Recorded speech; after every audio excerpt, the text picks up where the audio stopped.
오늘 우리에게 주시는 하나님의 말씀은 사도행전 16장 16절부터 25절까지입니다. 우리가 기도하는 곳에 가다가 점치는 귀신 들린 여종 하나를 만나니 저무로 그 주인들에게 큰 이익을 주는 자라. 그가 바울과 우리를 따라와 소리질러 이르되 이 사람들은 지극히 높은 하나님의 종으로서 구원의 길을 너희에게 전하는 자라 하며 이같이 여러 날을 하는지라. 바울이 심히 괴로워하여 돌이켜 그 귀신에게 이르되 예수 그리스도의 이름으로 내가 네게 명하노니 그에게서 나오라 하니 귀신이 즉시 나오니라. 여종의 주인들은 자기 수익의 소망이 끊어진 것을 보고 바울과 실라를 붙잡아 장투로 관리들에게 끌어갔다가 상관들 앞에 데리고 가서 말하되 이 사람들이 유대인인데 우리 성을 심히 요란하게 하여 로마 사람인 우리가 받지도 못하고 행하지도 못할 풍속을 전한다 하거늘 우리가 일제히 일어나 고발하니 상관들이 옷을 찢어 벗기고 매로 치라 하여 많이 친 후에 옥에 가두고 간수에게 명하여 든든히 지키라 하니 그가 이러한 명령을 받아 그들을 깊은 옥에 가두고 그 발을 착고에 든든히 채웠더니 한밤중에 바울과 실라가 기도하고 하나님을 찬송하며 죄수들이 듣더라. 아멘. 우리말에는 사람의 상태를 사람의 배를 이용해서 나타내는 표현들이 참 많습니다. 이를테면 사악한 사람을 가리켜서 뱃속이 시커멓다고 말을 합니다. 또 뻔한 짓을 하고서도 시침이 떼는 사람을 가리켜서 뱃속이 훤히 들여다보인다고 말을 합니다. 뱃속에 능구렁이가 들어있다는 것은 음흉한 사람을 일컫는 말입니다.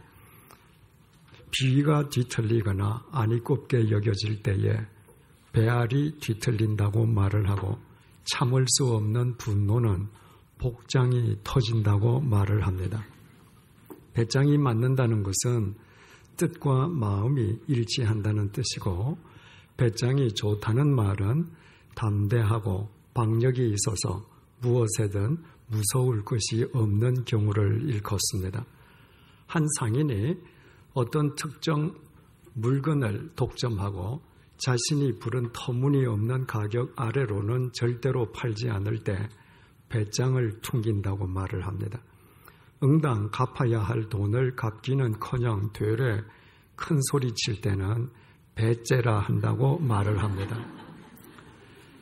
이처럼 우리말은 사람의 인격, 행동, 감정 등을 배를 이용해서 표현하고 있습니다. 특기할 사항은 하나님의 말씀인 성경도 믿음을 우리의 배를 이용해서 표현하고 있다는 것입니다. 바울 사도는 로마에 있는 교인들에게 거짓 교사들을 경계할 것을 당부하면서 로마서 16장 17절에서 18절을 통해 이렇게 증언합니다. 형제들아, 내가 너희를 권하노니 너희가 배운 교훈을 거슬러 분쟁을 일으키거나 거치게 하는 자들을 살피고 그들에게서 떠나라. 이 같은 자들은 우리 주 그리스도를 섬기지 아니하고 다만 자기들의 배만 섬기나니 교활한 말과 아첨하는 말로 순진한 자들의 마음을 미혹하느니라. 바울 사도는 하나님의 말씀을 악용해서 자신의 사익을 꾀하는 거짓 교사들을 가리켜서 자신의 배만 섬기는 자라고 증언하고 있습니다. 자신의 배만 섬기는 자가 아니고서는 어떻게 하나님의 말씀을 악용하고 예수 그리스도를 이용할 수 있겠습니까? 빌립보서 3장 18절에서 19절 말씀입니다. 내가 여러 번 너희에게 말하였거니와 이제도 눈물을 흘리며 말하노니 여러 사람들이 그리스도의 원수로 행하느니라. 그들의 마침은 멸망이요 그들의 신은 배요 그 영광은 그들의 부끄러움에 있고 땅의 일을 생각하는 자라. 바울 사도는 그리스도의 원수로 살아가는 사람들을 가리켜서 그들의 신, 그들의 하나님은 그들의 배라고 단언하고 있습니다. 인간의 배가 아무리 중요하다 한들 언젠가 썩어 문드러질 그것이 어떻게 하나님과 동격일 수 있겠습니까? 그러므로 자신의 배를 하나님으로 섬기는 사람은 예수 그리스도 안에서 당신을 계시해 주신 삼위일체 하나님의 원수일 수밖에 없습니다. 하나님의 말씀인 성경이 이처럼 하나님을 부정하고 하나님의 말씀을 악용하는 자들을 가리켜서 자신의 배만 섬기고 자기 배를 하나님으로 모시고 살아가는 사람들이라고 정의하고 있다면, 반대로 하나님을 바르게 믿는 참된 그리스도인들은 배와 관련해서 어떻게 표현하고 있겠습니까? 요한복음 7장 37절에서 39절입니다. 명절 끝날 곧 큰 날에 예수께서 서서 외쳐 이르시되 누구든지 목마르거든 내게로 와서 마시라. 나를 믿는 자는 성경의 이름과 같이 그 배에서 생수의 강이 흘러나오리라 하시니, 이는 그를 믿는 자들이 받을 성령을 가리켜 말씀하신 것이라. 예수님께서는 성령님을 모시고 살아가는 성령님의 사람들을 가리켜서 그 배에서 생수의 강이 흘러나리라고 말씀하셨습니다. 성령님의 사람들의 배는 더 이상 인간의 더러운 욕심이 아니라 위로부터 주시는 영원한 하나님의 생명으로 충만하리라는 의미입니다. 이것이 예수님께서 8가지 복에 대해서 설명하시면서 이렇게 설교하신 까닭입니다. 마태복음 5장 6절입니다. 의에 줄이고 목마른 자는 복이 있나니 그들이 배부를 것이며. 하나님의 의에 줄이고 목마른 사람들은 설령 육체의 양식이 변변치 못하다 할지라도 배고프지 않습니다. 하나님의 의에 줄이고 목말라 하면 할수록 더욱 하나님의 영원한 생명으로 배부를 것이기 때문입니다. 그러므로 우리의 배가 무엇에 줄이고 목말라 하느냐에 따라서 우리가 하나님 앞에서 어떤 사람인지가 결정나게 됩니다. 내가 단순히 욕망에만 줄이고 목말라 한다면 나는 나의 배를 하나님으로 모시고 섬기는 사람임에 틀림없습니다. 내가 예수 그리스도 안에서 하나님의 의에 줄이고 목말라 한다면 나는 내 배에서 생수의 강이 넘쳐나는 성령님의 사람임이 분명합니다. 오늘 본문은 자신의 배를 하나님으로 모시고 살아가는 사람들과 예수 그리스도 안에서 하나님의 의에 줄이고 목말라 하면서 그 배에서 생수의 강이 터져 나오는 성령의 사람들을 대조해서 보여주고 있습니다. 빌립보에서 귀신 들린 가련한 여자마저 이용해서 큰 돈을 벌려 했던 사람들이 자기 배를 하나님으로 모시고 섬기는 사람들이라면 자신들에게 불이익이 돌아올 것을 뻔히 알면서도 그 가련한 여인을 더러운 귀신의 소나기에서 구해내어준 바울 일행은 오직 하나님의 의에 줄이고 목말라 하면서 그 배에서 생명의 강이 넘쳐나는 성령님의 사람들이었습니다. 지난 시간에 우리가 살펴본 것처럼 바울이 그 가련한 여인을 괴롭히던 더러운 귀신을 여인에게서 쫓아내어주자 말자 그 여인을 고용하고 있던 사람들이 바울과 실라를 붙잡아서 아고라의 관리들에게로 개를 끌듯 끌고 갔습니다. 그들이 그처럼 폭력적인 이유는 단 하나, 오직 돈 때문이었습니다. 바울이 그 여인을 더러운 귀신의 손에서 구해내어 주므로 그들이 더 이상 그 여인을 이용해서는 돈을 벌 수 없게 되었기 때문입니다. 자기 배를 하나님으로 모시고 섬기며 살아가는 사람들의 공통점이 바로 이것입니다. 자기 배를 하나님으로 모시고 살아가는 사람들은 자기 배를 위해서 악과 불이 마저 서슴지 않다가 자신들의 몫이 조금이라도 훼손되는 것 같으면 이유 여하를 불문하고 관련자들을 가차없이 짓밟아 버립니다. 우리는 본문의 이 상황과 관련해서 지난 시간에 제기했었던 질문이 있었습니다. 바울 일행은 바울과 실라 그리고 디모데와 누가를 합쳐서 총 4명이었습니다.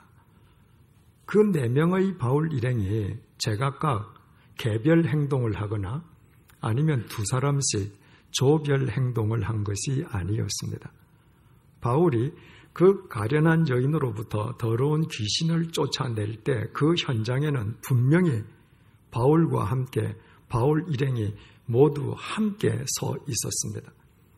따라서 귀신 들린 여인을 고용하고 있던 사람들이 잡아가려면 귀신을 쫓아내어준 바울 한 사람만 잡아가든가 아니면 그 자리에 있는 바울 일행 4명을 모두 다 잡아가는 것이 마땅할 것입니다. 그런데도 그들은 귀신을 쫓아내준 바울 이외의 나머지 3사람들 가운데에 유독 실라만 붙잡아서 바울과 함께 아고라의 관리들에게로 끌고 갔습니다. 왜 그들은 4명인 바울의 일행 가운데에서 바울과 실라만 잡아서 끌고 간 것입니까? 이 질문에 대한 해답은 그들이 아고라의 관리들 앞에서 고발한 그들의 고발 내용 속에 들어 있습니다. 본문 20절을 보시겠습니다. 상관들 앞에 데리고 가서 말하되 이 사람들이 유대인인데 우리 성을 심히 요란하게 하여 바울과 실라를 아고라의 관리들에게로 끌고 갔던 귀신 들린 여인을 고용했던 사람들은 마침 그 아고라에 있는 빌립보의 행정장관들에게 다시 바울과 실라를 끌고 갔습니다. 그리고 그들이 빌립보의 행정장관들에게 한 첫 말은 바울과 실라는 유대인이라는 것이었습니다. 그들이 4명으로 이루어져 있는 바울 일행 가운데에 바울과 실라 2사람만 잡아간 것은 그 2사람만 완전 유대인이었기 때문입니다. 우리가 잘 아는 것처럼 디모데는 어머니는 유대인이었지만 아버지는 헬라인이었습니다. 그리고 의사 누가는 완전 헬라인이었습니다. 결국 그들은 완전 유대인인 바울과 실라 2사람만 붙잡아 갔습니다. 그 이유가 무엇이었겠습니까?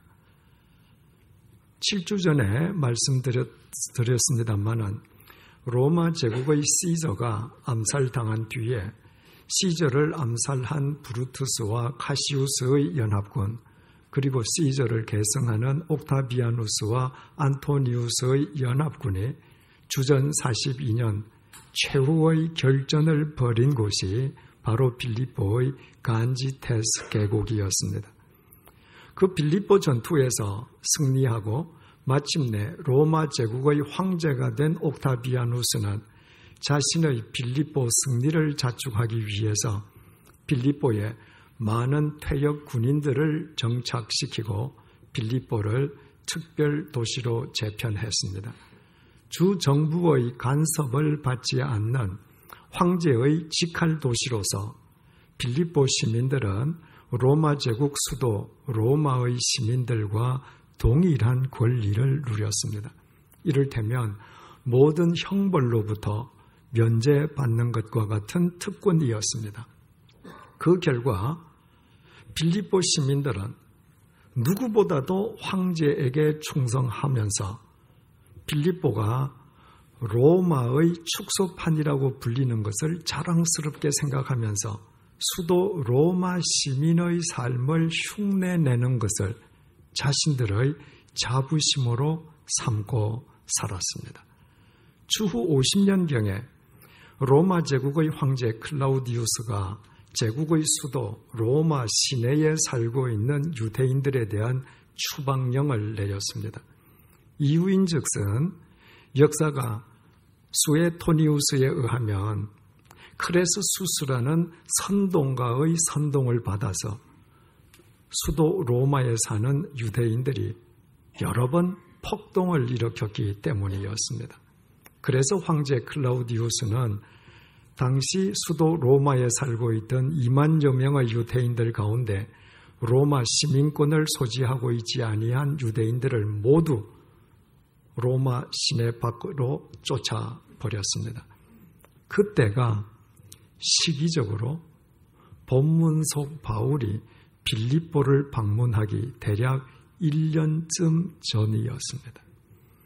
따라서 로마의 축소판으로서 누구보다도 황제에게 충성하고 로마 시민의 삶을 흉내내는 것을 자부심으로 삼던 빌립보 시민들 역시도 수도 로마에서 유대인들을 추방해버린 황제의 명령에 동조해서 유대인들에 대한 반감을 지니고 있었습니다. 귀신 들린 여인을 고용했던 사람들이 바울 일행 4명 가운데 완전 유대인인 바울과 실라 2사람만을 붙잡아서 아고라까지 끌고 갔던 것은 바로 그와 같은 빌립보 시민의 유대인에 대한 심리를 이용하기 위함이었던 것입니다. 본문 20절에서 21절입니다. 상관들 앞에 데리고 가서 말하되 이 사람들이 유대인인데 우리 성을 심히 요란하게 하여 로마 사람인 우리가 받지도 못하고 행하지도 못할 풍속을 전한다 하거늘. 귀신 들린 여인을 고용했던 사람들은 유대인인 바울과 실라를 끌고 아고라로 갔습니다. 아고라는 시장뿐만 아니라 재판이나 민회가 열리는 공공장소로서 언제나 많은 사람들이 붐비는 곳이었습니다. 바로 그 공개 장소에서 귀신 들린 여인을 고용했던 사람들은 바울과 실라를 가리켜서 저 사람들은 유대인, 그리고 자기 자신들과 그 자리에 모여있는 빌립보 사람들은 우리는 로마 사람이라고 칭했습니다. 로마 사람인 빌립보 시민의 유대인에 대한 적개심을 끌어내기 위한 교묘한 화술이었던 것입니다. 그리고 그들은 계속해서 유대인인 바울과 실라가 빌립보에서 빌립보를 심히 요란하게 했을 뿐만 아니라 로마 사람인 자신들이 받지도 못하고 행하지도 못할 풍속을 전한다고 고발했습니다. 만약 그 고발 내용이 사실이라면 1년여쯤 전에 로마 제국의 수도 로마에서 폭동을 일으켰던 유대인들과 같은 위험한 인물들이 바로 바울과 실라임에 틀림없었습니다. 본문 22절입니다. 무리가 일제히 일어나 고발하니 상관들이 옷을 찢어 벗기고 매로 치라 하여 귀신 들린 여인을 고용했던 사람들의 고발에 그 아고라에 모여있던 무리, 즉 빌립보 시민들이 일제히 일어나서 바울과 실라를 고발했습니다. 우리말 고발하다라고 번역된 헬라어 전치사 카타는 대항하다는 의미입니다. 귀신 들린 여인을 고용했던 사람들이 유대인 바울과 실라를 고발했고, 이에 그 자리에 있던 빌립보 시민들이 모두 일어나 합세해서 바울과 실라를 공격함으로 인해 빌립보의 행정장관들은 바울과 실라에게 심한 매질을 가한 뒤에 감옥 속에 투옥시켜버렸습니다. 모든 것이 귀신 들린 여인을 고용했던 사람들의 뜻대로 이루어진 셈이었습니다. 우리는 그들의 언행을 통해서 자기 배를 하나님으로 모시고 섬기고 살아가는 사람들의 진면목을 확인할 수 있습니다. 자기 배를 하나님으로 모시고 섬기며 살아가는 사람들은 자기 배를 더 채우기 위해서, 자기 배를 지키기 위해서 얼마든지 잔인할 수 있고 얼마든지 교활할 수 있습니다. 그들이 꾀하는 수는 하도 다양하고 교묘해서 범인들은 상상하는 것조차 어렵습니다. 문제는 그 잔인하고 교활한 사람들에게 선동당한 무리입니다.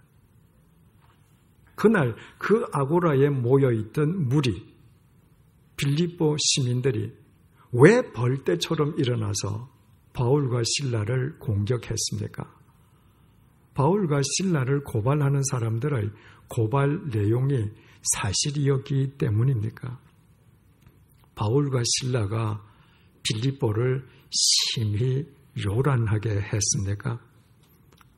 바울과 실라가 로마 사람인 빌립보 사람들이 받지도 못하고 행치도 못할 풍속을 전했습니까?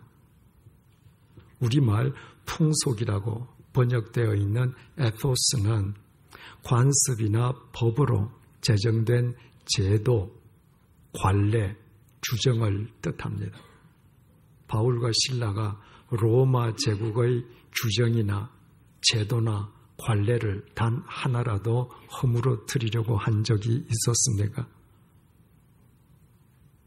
그것은 새빨간 거짓말이었습니다. 바울 일행이 빌립보에서 한 것은 루디아에게 복음을 전한 뒤에 세례를 베풀고 더러운 귀신에 사로잡힌 가련한 여인을 그 더러운 귀신의 소나기에서 구원해 준 것이었습니다. 그것은 칭찬받아 마땅할 일이지 결코 공박당할 일이 아니었습니다. 그런데도 귀신 들린 여인을 고용했던 사람들은 바울과 실라가 빌립보를 심히 요란하게 했을 뿐만 아니라 로마 제국의 제도와 관습과 규정을 허물어뜨리려 한다고 고발했습니다. 그것은 바울과 실라를 수도 로마에서 폭동을 일으켰던 유대인과 같은 위험 인물로 거짓 모함함으로써 그 자리에 모여있는 빌립보 사람들로 하여금 바울과 실라에 대한 공격적인 적개심을 공개적으로 표출하도록 충동질하고 선동하기 위함이었습니다. 그렇게 선동한 사람들의 수가 대다수였던 것은 결코 아닙니다. 귀신 들린 여인을 고용하고 있었던 사람들은 몇몇 사람에 불과했습니다. 그 몇몇 사람의 선동에 아고라에 있던 거대한 무리가 삽시간에 선동당해버리고 말았습니다. 그들은 바울과 실라를 고발하는 사람들의 고발 내용이 사실인지 아닌지 단 한 번도 따져보려 하지 않았습니다. 고발당한 바울과 실라로부터 한 번이라도 진술을 들어보려고 하지도 않았습니다. 그들은 일제히 벌떼처럼 일어나서 모두 합세해서 바울을 그리고 실라를 공격했을 뿐이었습니다. 바로 이것이 무리의 특성이요 어리석음입니다. 우리말 무리로 번역된 헬라어 오클로스는 군중, 대중을 뜻합니다. 군중은 익명의 개인들의 집합체입니다. 군중 속에서는 한 개체로서의 나 자신이 존재하지 않는 것입니다. 그렇다면 한 개체로서의 나 자신이 존재하지 않는 사람들의 집합체인 군중이 과연 구체적이고도 지속적인 실체를 지닐 수 있습니까? 그것은 논리적으로 불가능합니다. 그래서 군중은 많이 모이면 많이 모일수록 더 쉽게 선동당합니다. 나라는 한 개체가 존재하지 않는 사람들의 집합체인 군중 속에서는 한 개개인의 이성과 자제력과 상관없이 한 사람의 선동에 쉽게 휘둘리는 군중 심리가 작동하기 때문입니다. 오늘 본문이 그날 아고라 그 광장에 있던 사람들을 무리, 오클로스, 군중이라고 기록하고 있다고 하는 것은 그들이 개체로서의 자신을 상실한 사람들의 집합체였음을 뜻합니다. 그래서 그들은 무리였음에도 불구하고 단 몇 사람의 선동에 생각할 겨를도 없이 단숨에 넘어가 버리고 말았습니다. 바울이 아기를 품은 사람들에게 선동당한 무리에 의해서 곤욕을 치르고 고난을 겪은 것이 이번이 처음이었던 것은 아니었습니다. 우리가 이미 사도행전 13장과 14장에서 확인했던 것처럼 바울을 시기한 비시디아 안티옥 유대교 지도자들에게 선동당한 무리 때문에 바울은 비시디아 안티옥에서는 추방당했고 이고니온에서는 피신해야만 했었고 루스드라에서는 모든 사람들이 죽었다고 단정할 정도로 심한 돌팔매질을 당했습니다. 그래서 바로 그 해당 본문을 살펴볼 때 거짓으로 사람을 선동하는 것이 악행이라면 사람에게 선동당하는 것은 무지라고 말씀드린 적이 있습니다. 선동당하는 것이 무지라고 할 때 그 무지는 지적 능력의 결여를 뜻하지 않습니다.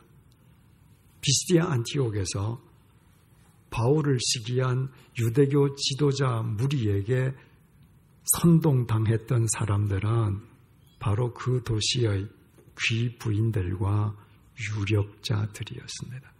그 도시의 지적 엘리트들이 몇 사람의 선동에 순식간에 다 넘어가 버린 것이었습니다.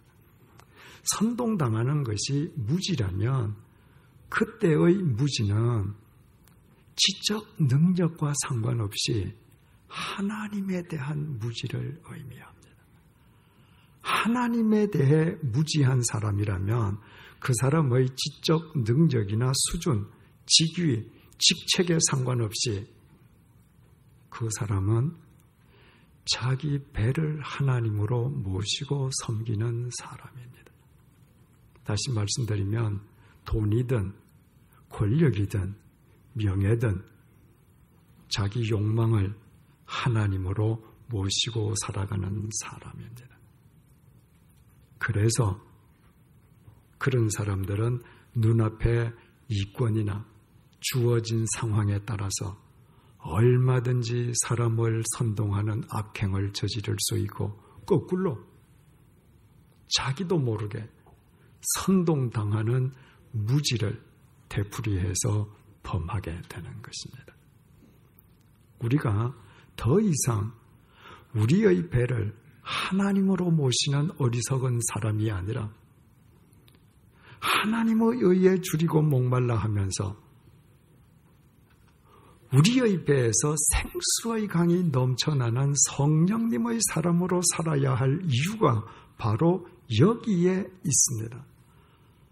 그때에만 우리는 그 어떤 이권이나 상황 앞에서도 사람을 선동하는 악행이나 선동당하는 무지를 범치 않는 깨어있는 한 개체로서의 나 자신으로 살아갈 수 있고, 나아가 성령님의 조명 속에서 내가 선택해야 할 것을 바르게 선택하고 내가 살아야 할 나만의 삶을 성령님의 인도하심 속에서 바르게 살아갈 수 있습니다. 자기 배를 위해서 다른 사람을 선동하거나 또는 다른 사람에게 선동당하는 바울을 우리가 상상할 수 있겠습니까? 만약에 바울이 그런 인간이었다면 자기가 곤욕을 치르게 될 줄 뻔히 알면서도 더러운 귀신에 시달리는 그 가련한 여인을 그 더러운 귀신의 소나기에서 구해주지는 않았을 것입니다. 바울은 오직 예수 그리스도 안에서 하나님의 의에 줄이고 목말라 하면서 그 배에서 생수의 강이 넘쳐나는 성령님의 사람으로 살았습니다. 그래서 바울은 주님의 부르심을 받은 이후에 자기 배를 위해서 단 한 번도 사람을 선동한 적도 없었고, 참수형을 당해 죽을 때까지 로마 제국의 황제의 도시들을 누비고 다니면서도 단 한 번도 황제의 논리에 선동당해 본 적도 없었습니다. 그는 성령님의 빛 속에서 언제나 그리스도인으로 바른 선택을 했고, 자기에게 주어진 자기만의 소명의 삶에 충실했기에 바울은 이 세상을 떠나는 순간에도 자기 삶에 대해 일말의 후회도 없었습니다. 그의 삶 자체가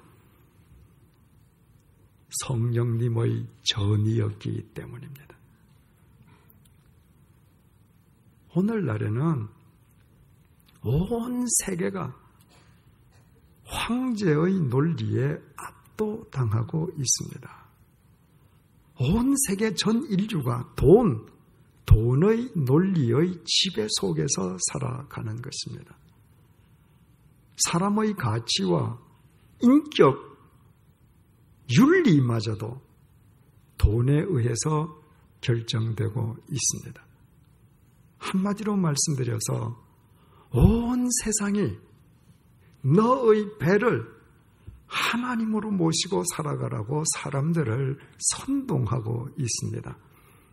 돈 때문에 친구를 잃고, 돈 때문에 부부가 등을 돌리고, 돈 때문에 부모 자식, 형제와 형제가 원수가 되고, 돈 때문에 자식들의 인간성이 황폐화되어 가는데도 돈을 하나님으로 섬기라고 세상은 선동합니다. 그리고 많은 사람들이 그 선동에 휘둘려서 자신을 상실한 군중으로 아무 생각도 없이 세상의 선동을 따라 살아가고 있습니다. 절대로 거짓 선동에 속지 마십시다. 너희 배를 하나님으로 섬겨야, 돈을 하나님으로 섬겨야 세상에서 떵떵거리고 살 수 있다는 선동에 현혹되지 마십시다. 자기 배를 하나님으로 섬기고 모시고 살아가는 사람은 자기 배를 위하여 고작 은 30냥과 예수 그리스도를 맞바꾸었던 가롯 유다의 최후가 배가 터져서 죽었던 것처럼 그 삶이 형체도 없이 공중분해될 뿐입니다. 인간의 배는 채우면 채울수록 더 빨리 썩어 문드러지기 때문입니다. 우리 모두 사도 바울처럼 오직 예수 그리스도 안에서 하나님의 의에 줄이고 목말라 하면서 우리의 배에서 생수의 강이 넘쳐나는 성령님의 사람으로 살아가십시다. 성령님의 조명 속에서 사람을 선동하는 악행과 선동당하는 무지에서 벗어나는 군중을 탈피한 그리스도인들이 되십시다. 성령의 인도하심 속에서 자신의 선택으로 자신이 살아야 할 자신의 삶을 살아가십시다. 그때 우리는 언젠가 우리의 코끝에서 호흡이 멎는 순간 우리의 삶에 대한 후회 없이 바울처럼 나는 선한 싸움을 다 싸우고 달려갈 길을 완주했고 지켜야 할 믿음을 끝까지 지켰노라고 하나님 앞에서 자랑스럽게 고백할 수 있을 것입니다. 기도하시겠습니다. 하나님께서는 우리를 집단적으로 만드시지 않았습니다. 우리를 집단적으로 부르신 것도 아닙니다. 하나님께서는 우리 개개인을 개별적으로 만드시고 우리 개개인을 개별적으로 구원하시고 우리 개개인의 이름을 하나님의 손바닥에 개별적으로 새겨주시고 우리 개개인의 이름을 개별적으로 불러주십니다. 그런데도 나는 하나님 앞에서 깨어있는 개별적 존재로서의 내가 아니라 나 자신을 상실한 군중으로 살아왔습니다. 그래서 하나님께서 원하시는 나의 삶이 아니라 군중 심리에 휩쓸려 내가 살아야 할 나의 삶을 상실해버렸던 나의 어리석음을 용서해 주십시오. 자기 배를 우상으로 모시고 섬기는 사람은 자기 배를 위해 사람을 선동하는 악행을 마다하지 않습니다. 자기 배를 우상으로 모시고 섬기는 사람은 자기 배를 위해 선동당하는 무지를 서슴지 않습니다. 지금 온 세상이 돈이 하나님이라고 자기 배를 하나님으로 모시고 섬기라고 사람들을 선동하고 있습니다. 하나님을 믿는 그리스도인인 나 역시 그 선동에 휘둘려 나의 배를 위해 사람을 선동하는 악행과 선동당하는 무지를 범하느라 결과적으로 그리스도의 원수로 살아온 나의 허물을 용서해 주십시오.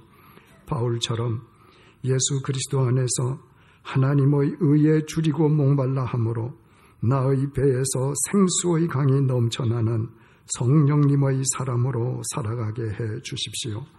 성령님의 빛 속에서 성령님의 인도하심을 쫓아 깨어있는 개별적 존재로 살아가게 해 주십시오.